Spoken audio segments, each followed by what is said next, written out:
Magsitayo po ang lahat.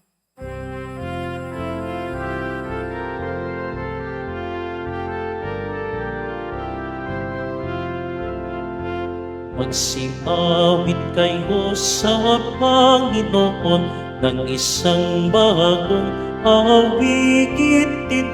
Magsiawit kayo sa Panginoon, buong sandaigdigan.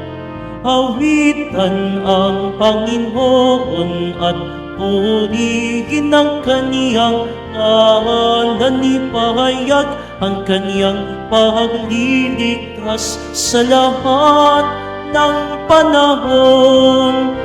Magsiawit kayo sa Panginoon ng isang bagong awitin. Magsiawit kayo sa Panginoon, buong sandaigdigan.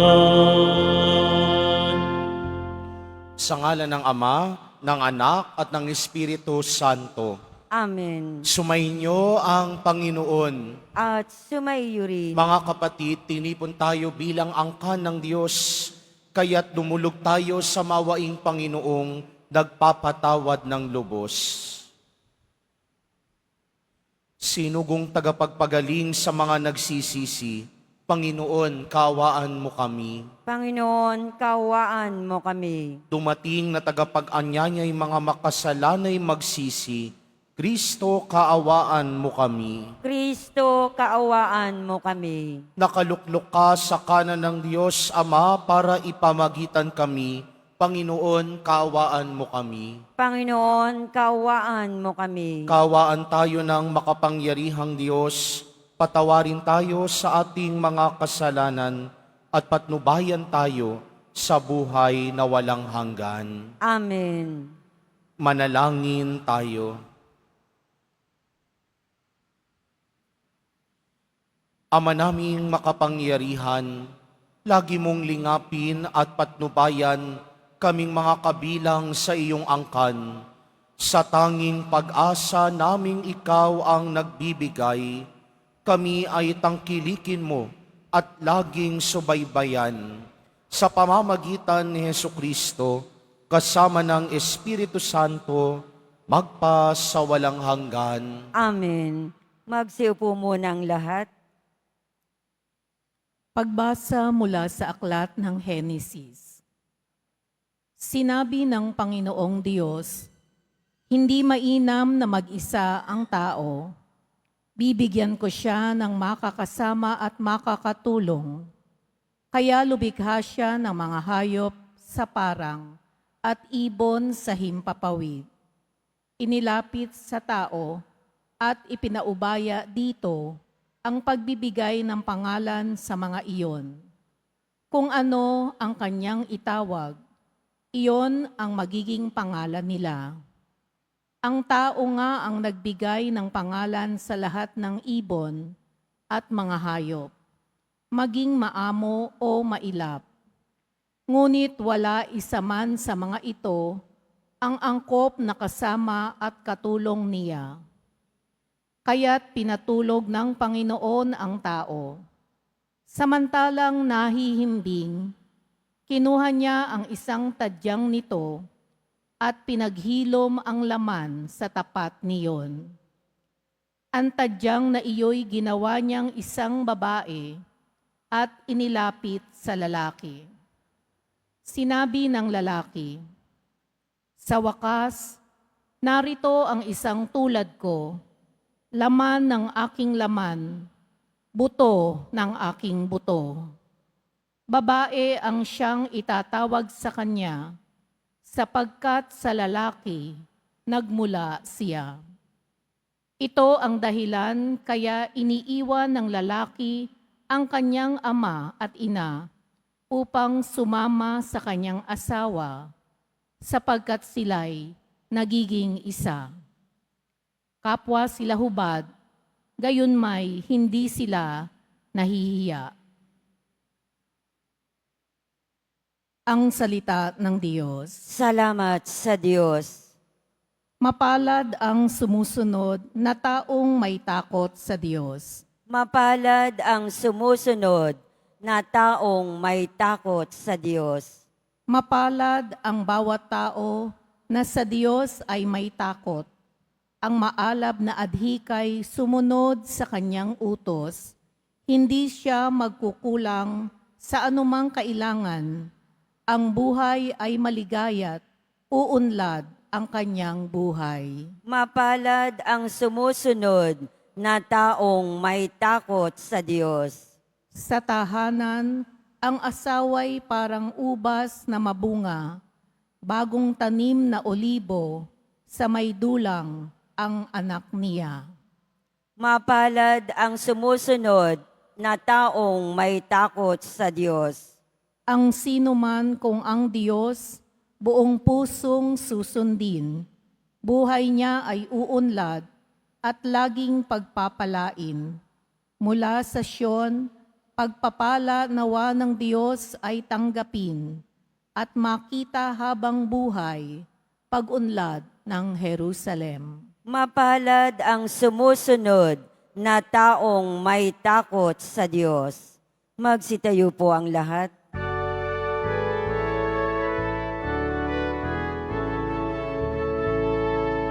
Hallelujah,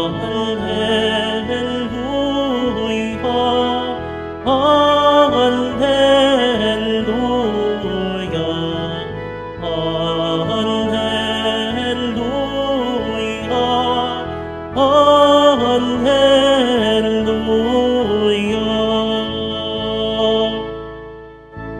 Sa kababaan ng loob, dinggin ang salita ng Diyos upang kayo ay matubos. Hallelujah, Hallelujah, Hallelujah, Hallelujah.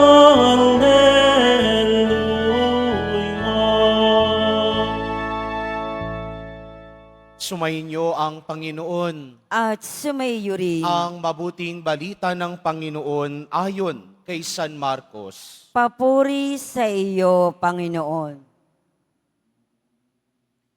Noong panahong iyon, nagtungo si Jesus sa lupain ng Tiro at tumuloy sa isang bahay doon. Ayaw sana niyang malaman ni numan na naroon siya, subalit hindi gayon ang nangyari. Ang pagdating niya'y nabalitaan ng isang inang may maliit na anak na babaeng inaalihan ng masamang espiritu. Pumunta siya agad kay Jesus at nagpatira pa sa kanyang harapan. Ang babaeng ito'y hentil, tubo sa Sirofeneca. Ipinamanhik niya kay Jesus na palayasin ang demonyo na nasa kanyang anak. Ngunit sinabi ni Jesus, kailangang pusugin muna ang mga anak. Hindi dapat kunin ang pagkain ng mga anak upang ihagis sa mga tuta. Tunay nga po, Panginoon, tugon ng babae. Ngunit ang mga tuta mang nasa ilalim ng hapag ay naninimot ng mga mumong nalalaglag ng mga anak. Kaya't sinabi sa kanya ni Jesus, dahil sa sinabi mo, maaari ka nang umuwi. Iniwan na ng demonyo ang iyong anak. Umuwi ang babae at naratnan niya sa higaan ang bata. Iniwan na nga ng demonyo. Ang mabuting balita ng Panginoon. Pinupuri ka namin, Panginoong Heso Kristo. Magsipo munang lahat. Magandang umaga po sa inyong lahat. Sa Ebanghelyo, narinig natin ang pakikipagtagpo ng isang babaeng taga-Sirofeneca kay Jesus. Ang mga taga-Sirofeneca ay mga itinuturing ng mga hentil, mga pagano, mga hindi naniniwala sa Diyos ng bayan ng Israel. Kaya nga ang tawag sa kanila ng mga Hudyo at banyaga, mga tuta. Alam niyo yung mga tuta? Yung parang batang aso. Kapapanganak lang, na kumakain lang ng mga tira-tira. Pero bakit kaya sinabi ni Jesus sa Ebanghelyo na kailangan munang busugin ang mga anak at hindi dapat kunin ang pagkain ng mga anak upang ihagis sa mga tuta? Kung naiintindihan nyo ng maigi ang Ebanghelyo, kung pinakinggan nyo ng maigi ang Ebanghelyo, sasabihin nyong ang harsh naman ni Jesus. Ang sakit naman magsalita ni Jesus.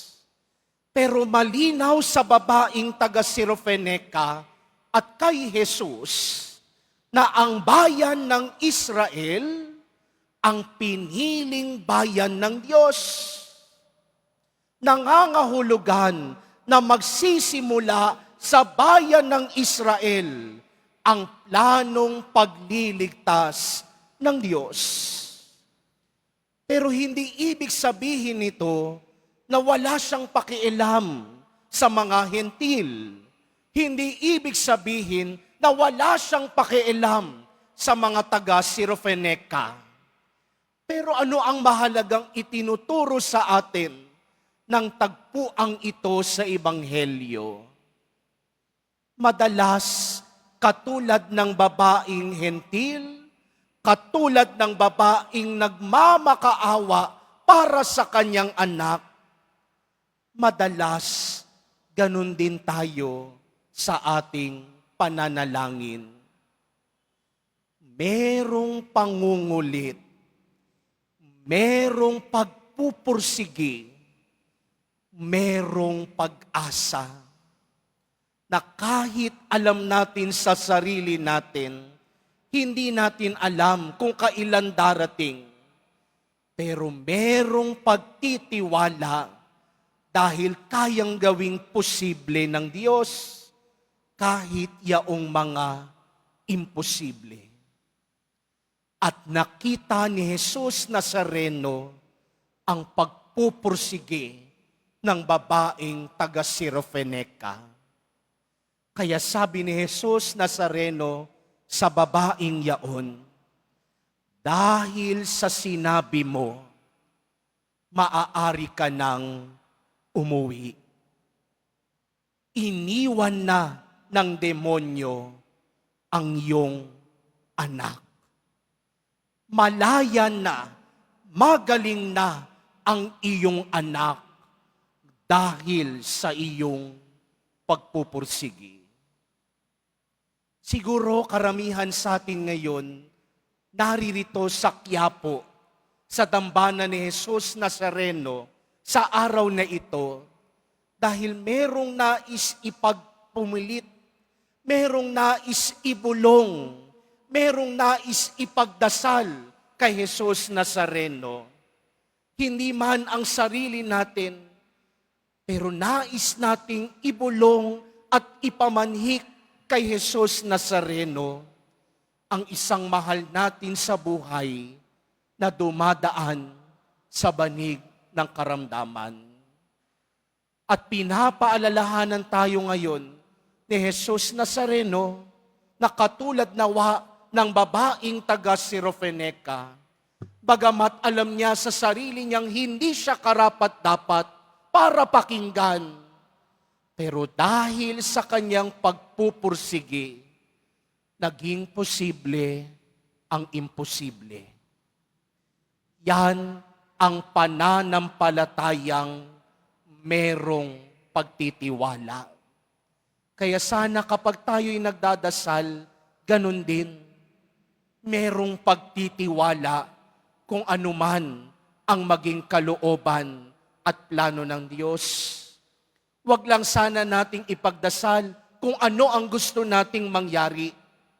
Pero sana sa bawat dulo ng dasal natin, masambit natin, Panginoon, mangyari pa rin ang ayon sa iyong kalooban.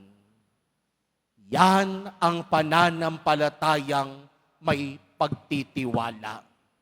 Nagtitiwala kung anuman ang maging kalooban ng Diyos. Magsitayo po ang lahat.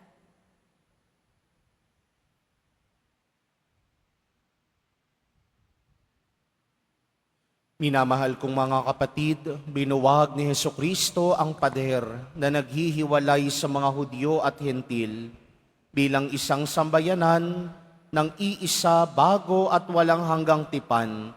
Manalangin tayo sa Amang nagbubuklod sa atin. Diyos ng lahat ng bansa, pakinggan mo kami. Diyos ng lahat ng bansa, pakinggan mo kami. Ang simbahan sa buong daigdig, naway maging daluyan ng awa, kapayapaan at pag-ibig ng Diyos. Manalangin tayo. Diyos ng lahat ng bansa, pakinggan mo kami. Bilang komunidad ng mananampalataya, naway hindi tayo magkahati-hati dahil lamang sa mga simple o walang kwentang dahilan ng away at hindi pagkakaunawaan. Manalangin tayo. Diyos ng lahat ng bansa, pakinggan mo kami. Ang mga inang nagiging balisa at nag-aalala tungkol sa kalusugan ng kanilang mga anak, naway huwag makalimot na tumawag kay Jesus para sa tulong at ginhawang kinakailangan. Manalangin tayo. Diyos ng lahat ng bansa, pakinggan mo kami. Ang mga may sakit at mga naghihingalo, naway makatagpo ng kaginhawahan sa Diyos ng pag-ibig at awa. Manalangin tayo. Diyos ng lahat ng bansa, pakinggan mo kami. Ang mga yumao na sa buhay na ito'y naway magbunying walang hanggan sa tahanan ng Diyos. Ama sa kalangitan, manalangin tayo. Diyos ng lahat ng bansa, pakinggan mo kami. Sa ilang sandali ng katahimikan, ating ipanalangin ang iba pa mga pangangailangan ng ating pamayanan. Gayon din ang mga intensyon na inialay sa ating misa sa araw na ito at isama na rin natin ang ating mga pansariling kahilingan.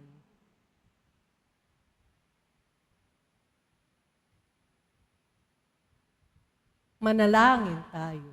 Diyos ng lahat ng bansa, pakinggan mo kami. Makapangyarihang Diyos, aming kanlungan at lakas, nais mo na kami ay maging iisang sambayanan, maging bukas nawa ang aming kalooban sa pangangailangan ng iba. Inihiling namin ito sa pamamagitan ni Kristo na aming Panginoon. Amen. Magsiupo muna ang lahat.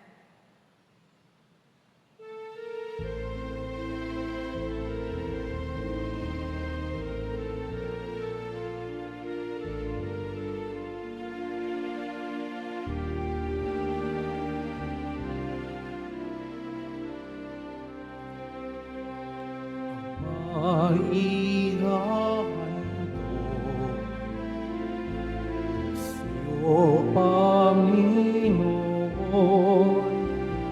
ay inakay at alak mula sa aming kamay. Sa iyong kabutihan, aming iaalay ang tinapay at alak sa isang ng aming buhay.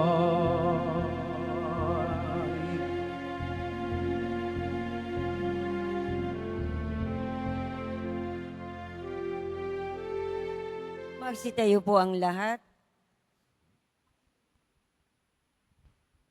Manalangin kayo mga kapatid upang paghahain natin ay kalugdan ng Diyos amang makapangyarihan. Tanggapin nawa ng Panginoon itong paghahain sa iyong mga kamay, sa kapurihan niya at karangalan, sa ating kapakinabangan at sa buong sambayanan niyang banal.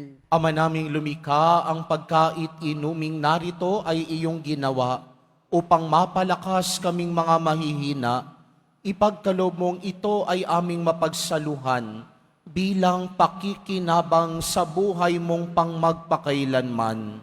Sa pamamagitan ni Hesukristo, kasama ng Espiritu Santo, magpa sa walang hanggan. Amen. Sumainyo ang Panginoon. At sumaiyo rin. Itaas sa Diyos ang inyong puso at diwa. Itinaas na namin sa Panginoon. Pasalamatan natin ang Panginoong ating Diyos. Marapat na siya ay pasalamatan. Ama naming makapangyarihan, tunay ngang marapat na ikaw ay aming pasalamatan sa iyong paglingap at kagandahang loob.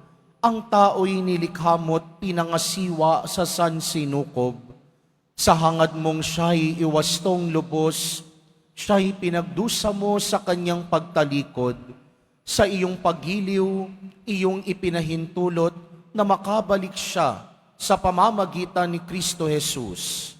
Kaya kaisa ng mga anghel na nagsisiawit ng papuri sa iyo nang walang humpay sa kalangitan, kami nagbubunyi sa iyong kadakilaan. Santo, Santo, Santo, Panginoong Diyos ng mga hukbo, napupuno ang langit at lupa ng kadakilaan mo. O sana sa kaitaasan, pinagpalang na paririto sa ngalan ng Panginoon. O sana sa kaitaasan, magsilud po ang lahat. Ama naming banal, ikaw ang bukal ng tanang kabanalan. Kaya't sa pamamagitan ng iyong Espiritu, gawin mong banal ang mga kaloob na ito upang para sa amin maging katawan at dugo ng aming Panginoong Hesukristo. Bago niya pinagtiis ang kusang loob na maging handog, hinawakan niya ang tinapay, pinasalamatan kaniya, pinaghati-hati niya iyon, iniabot sa kanyang mga alagad at sinabi, tanggapin ninyong lahat ito at kanin. Ito ang aking katawan na ihahandog para sa inyo.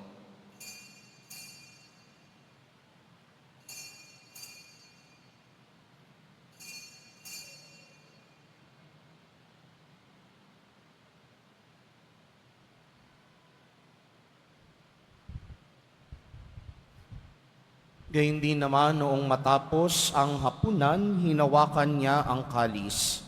Muli kanyang pinasalamatan. Iniabot niya ang kalis sa kanyang mga alagad at sinabi, tanggapin ninyong lahat ito at inumin. Ito ang kalis ng aking dugo, ng bago at walang hanggang tipan. Ang aking dugo na ibubuhos para sa inyo at para sa lahat. Sa ikapagpapatawad ng mga kasalanan, gawin ninyo ito sa pag-alala sa akin.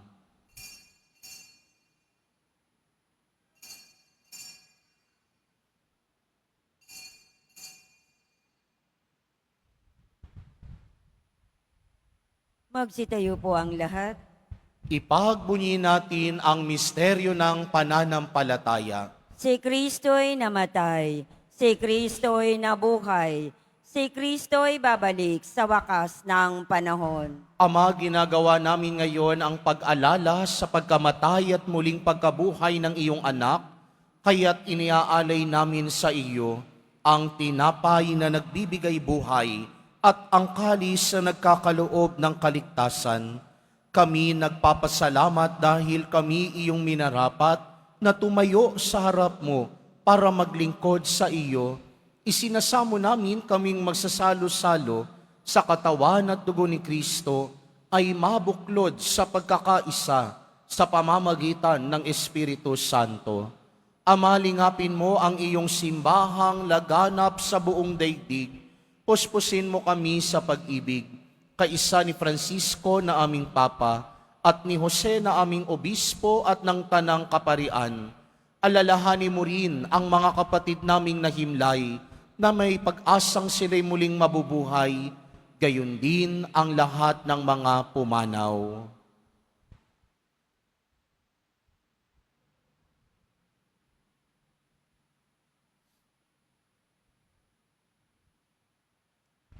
Kawaan mo sila at patuloyin sa iyong kaliwanagan.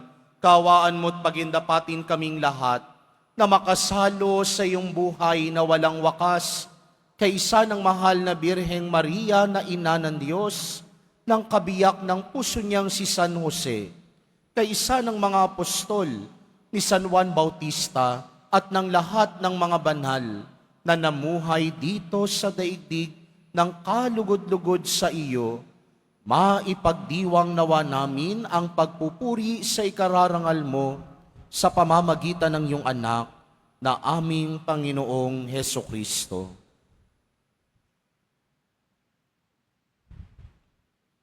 Sa pamamagitan ni Kristo, kasama niya at sa Kanya, ang lahat ng parangal at papuri ay sa iyo, Diyos amang makapangyarihan, kasama ng Espiritu Santo, magpa sa walang hanggan. Amen.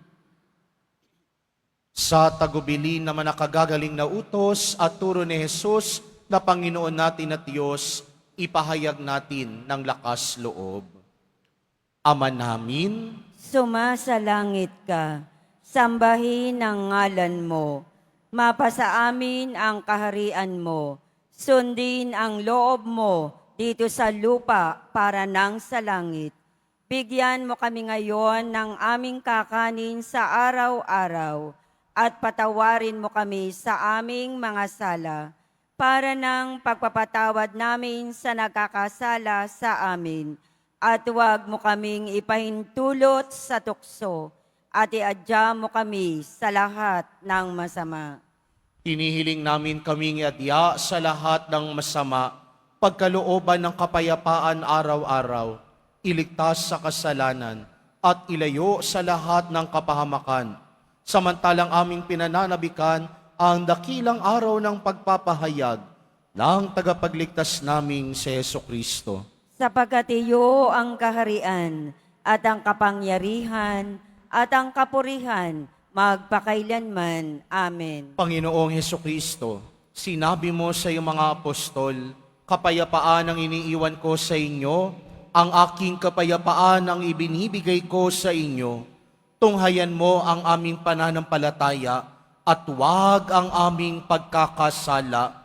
Pagkalooban mo kami ng kapayapaan at pagkakaisa ayon sa iyong kalooban, kasama ng Espiritu Santo, magpa sa walang hanggan. Amen. Ang kapayapaan ng Panginoon ay laging sumainyo. At sumaiyo rin. Magbigayan kayo ng kapayapaan sa isa't isa.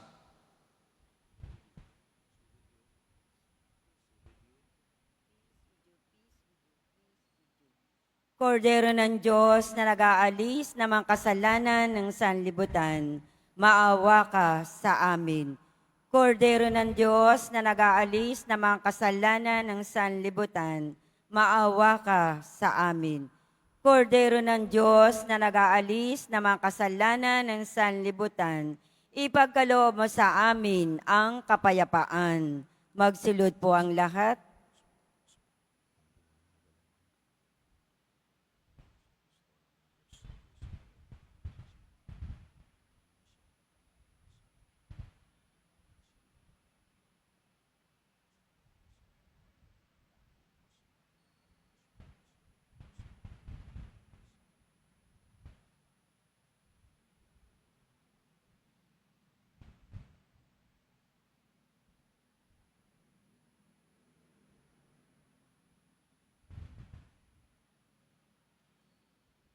Ito si Jesus, ang kordero ng Diyos na nag-aalis ng mga kasalanan ng sanlibutan. Mapapalad ang mga inaangyayahan sa kanyang piging. Panginoon, hindi ako karapat-dapat na magpatuloy sa iyo, ngunit sa isang salita mo lamang ay gagaling na ako.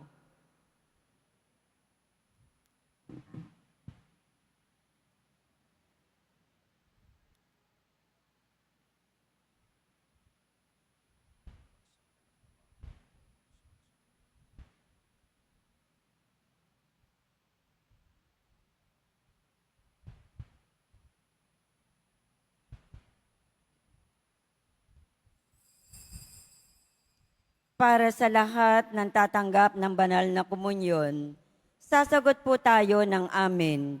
Pagkasabi ng pari o ng lay minister ng katawan ni Kristo at isubo agad sa bibig bago umalis sa harapan ng pari o lay minister. Sumunod po tayo.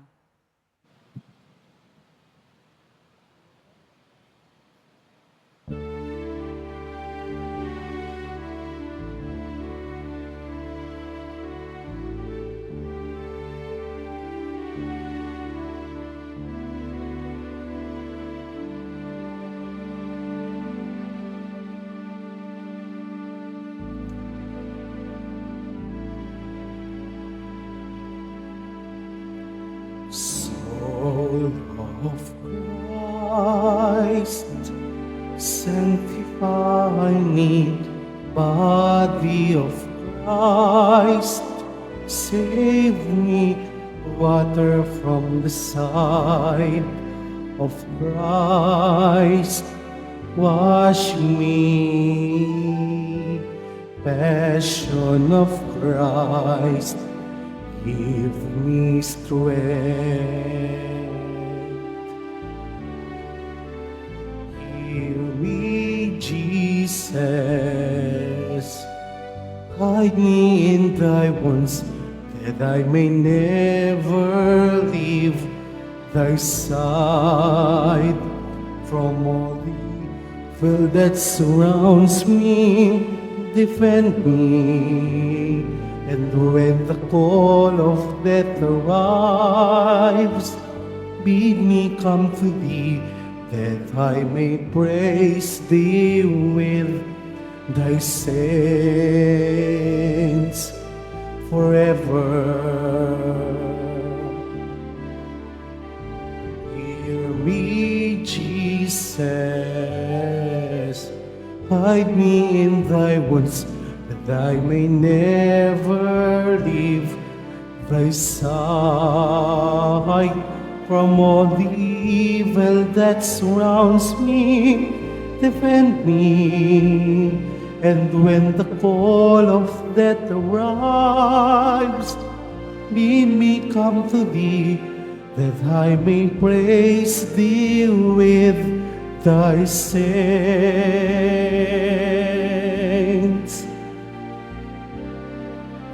forever.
Mga palaala sa mga nagsisimba.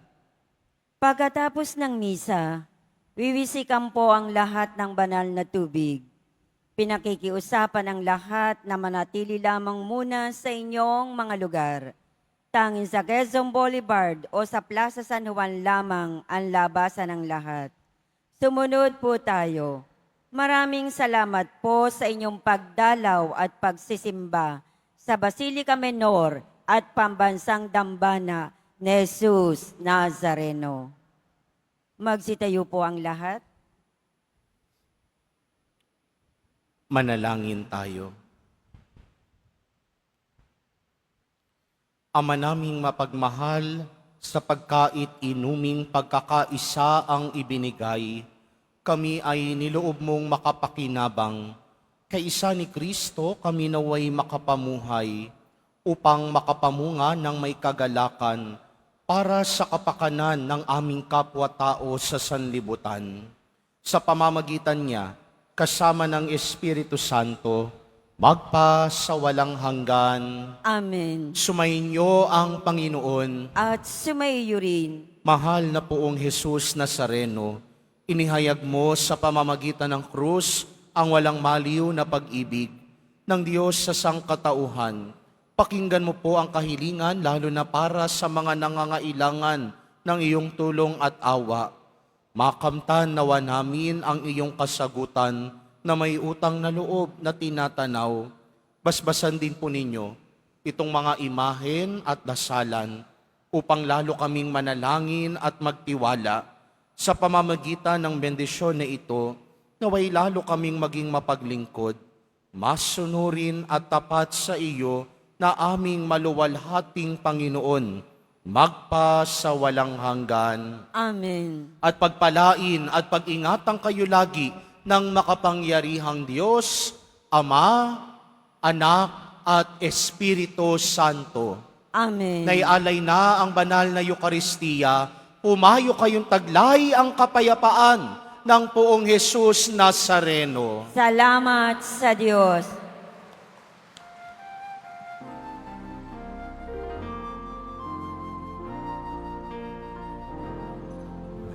Padre Jesus Nazareno, sinasamba ka namin, pinipintuho ka namin, aral mo ang aming buhay at kaligtasan. Kristo Padre Jesus Nazareno, iligtas mo kami sa kasalanan. Ang krus mong kinamatayan ay sagisag ng aming kaligtasan. Nuestro Padre Jesus Nazareno, dinarangal ka namin. Nuestro Padre Jesus Nazareno, minulwalhati ka namin. Nuestro Padre Jesus Nazareno, dinarangal ka namin. Nuestro Padre Jesus Nazareno, minulwalhati ka